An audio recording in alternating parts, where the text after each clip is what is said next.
So on the left side of the screen, I have a mesh that is impacted by a cluster. So a typical deformer that we've used previously, and you know how it works. So this is a cluster. I've translated it a bit. So if I zero it out, you'll see that it now has no influence. And if I pull it out, you'll see the vertices that it has influence over. And if I was to go into the deform menu and go to paint cluster weights, you'll see where this cluster is influencing. And it basically has an influence of 1 on all these points. All right, now on the other side, I have a plane, a fairly dense plane, and behind it, I have a mesh that I've created.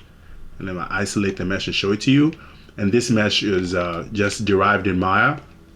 And I'm using it as a sculpt deformer, and it's impacting the mesh in front of it. So if I go to the sculpt deformer settings for this mesh, go into the outliner and I access the sculpt deformer node and find its node here.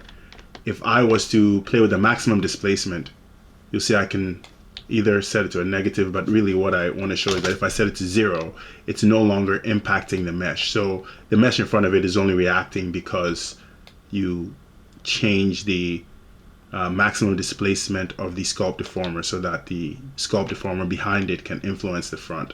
And you can play around with the drop-off distance too to get different effects.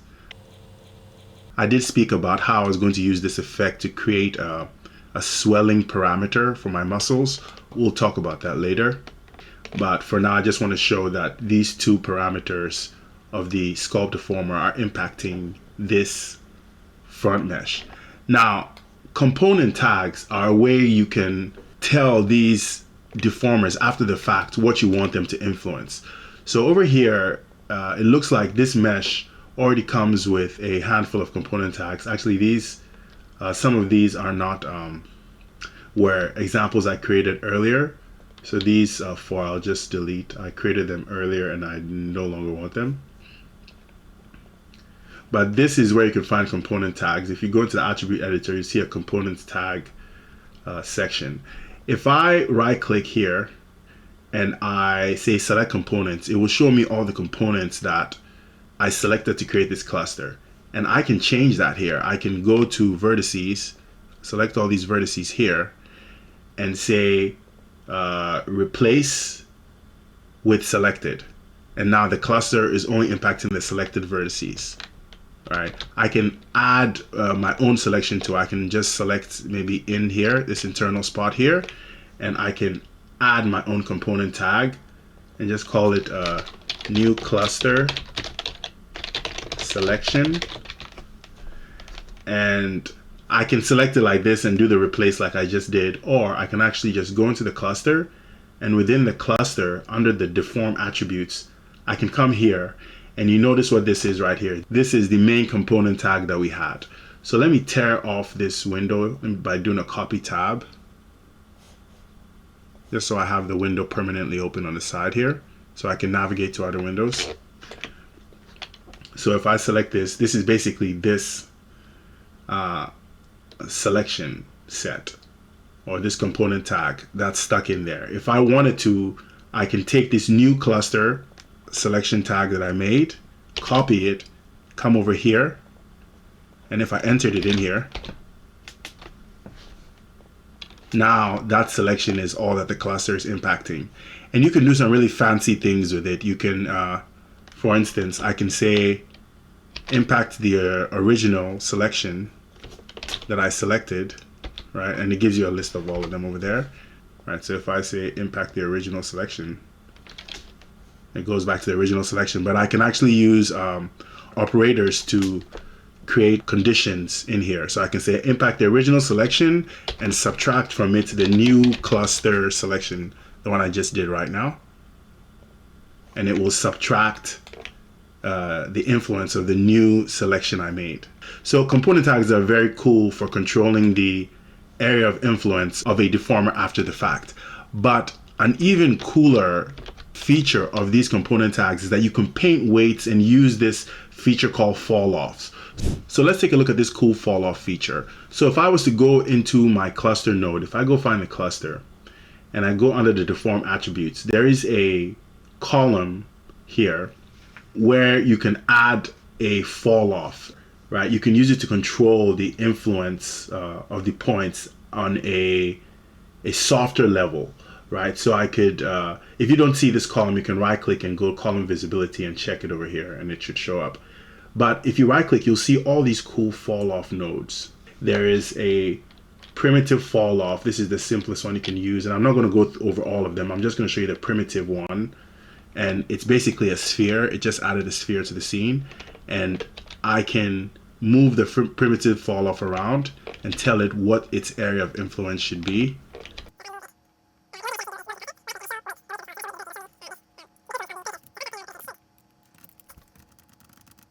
Yeah.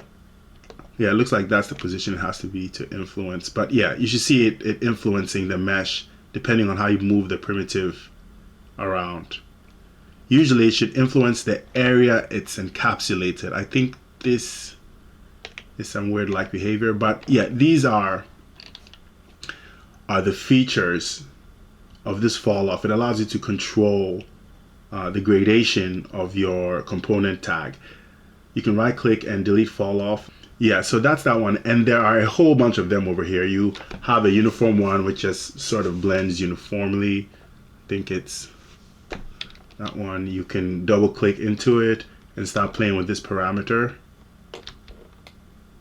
to impact the way it influences the component tags. It's some really cool stuff. Let me right click and delete that one. You can mix them too with a blend fall off. And there's a proximity fall off that allows you to use your own mesh that you have to hook up through the node editor. But the one that's very interesting to me that allows you to paint the influence of the component tag is this one, this component fall off. So if I go create component fall off, and now with it added, if I right click and I go paint component weights and I click there, it gives me access to a weight painting tool and it shows me the influence, the area of influence. This would show even if you had weights visualization turned off, because right now I turned off weights visualization, but then I can come in here and let's say I set this value to 0.5 and I do a replace. I can change the influence that this cluster have by weight painting, just like I did with the delta mush deformer. And you could do this with the delta mush deformer too. It supports component tags and the component tag fall off feature. Right, so I can just paint it and just control where I want it to influence. If I want, I can even set this to 0 and say, just don't influence this area here. And this was my plan for controlling how the sculpt deformer was going to affect my skin mesh. I was going to apply the sculpt deformer to my intermediary blend shape and just choose where it should influence with the help of a component tag. But it turns out that sculpt deformers don't exactly support this fall off feature. You can use component tags, like I can select this here and you see I have access to the component tag feature, and I can, for instance, tell it only impact these points. I'm going to select all these points here and I will add a tag and call it sculpt, call it my sculpt tag. Right, and I can go look for the sculpt deformer right there, and just like I did with the cluster, I can enter this new component tag I created right there. So if I start typing it, it shows up, and if I select it, you see the sculpt deformer is only affecting half of the mesh.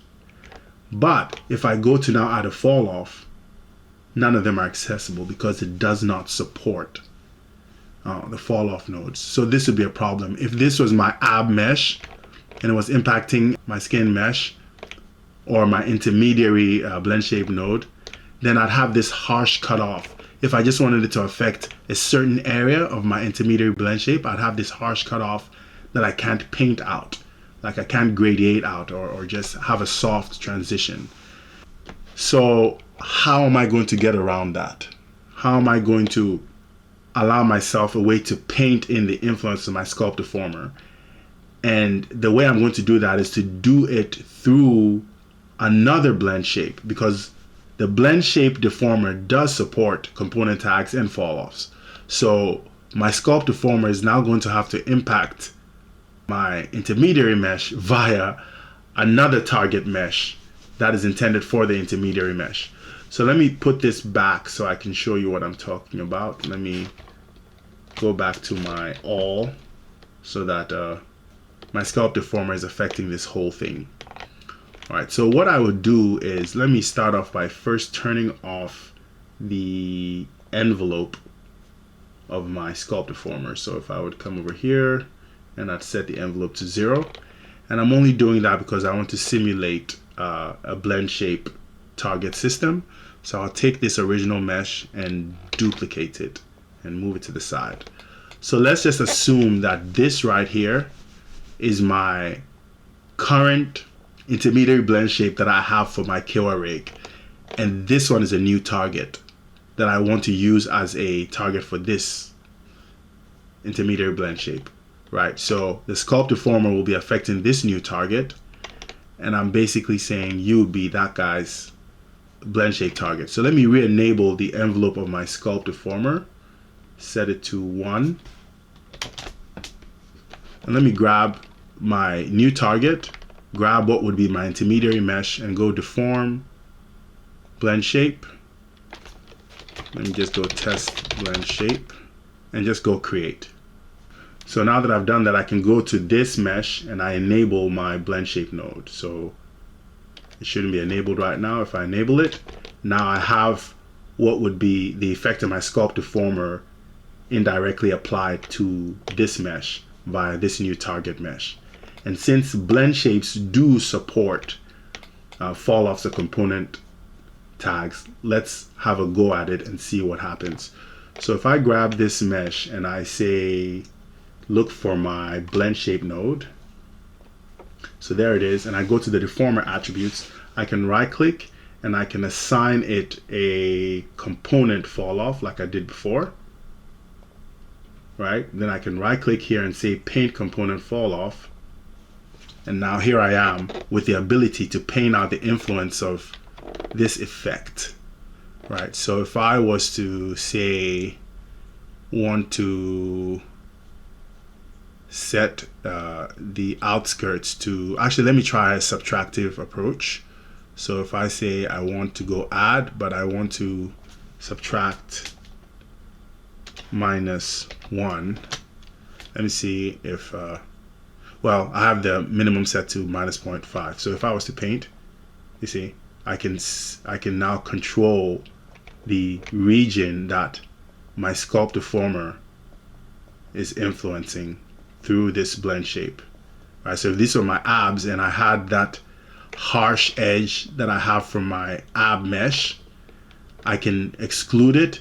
I can even come in here and say, look, the abs are maybe too much over here and I want to reduce it, and I can start reducing it in specific areas. That way I can control how much of the obliques I have, how much of the interdigitating serratus I have, and basically this is how I'm going to make it happen. So my sculpt deformer is going to be affecting a mesh which is going to be a blend shape target for what is currently my intermediary blend shape, my traditional intermediary blend shape. Now I could also make it so that my sculpt deformer is affecting a mesh which would be a new blend shape target for my main skinned mesh.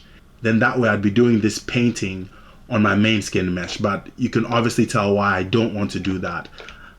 We've gone over how the purpose of the intermediary blend shape is to ensure that you're not overburdening the skin mesh with so many deformers. So if this can come by the way of the intermediary blend shape we have already established, that is in the correct place in the input order, and impact the skin mesh correctly, then we go with that. There's no need to have this be a new target for the skin mesh and then go put it in the correct place in the input order and then be painting out influence with a fall off on our main skin mesh. It's just a little too much. So this will be a cleaner approach. All right, so this is just me showing you how I'm going to bypass this limitation that sculpt deformers have when it comes to component fall-offs. So in the next lesson, I'm going to get started setting up the sculpt deformers that I worked hard to create in ZBrush.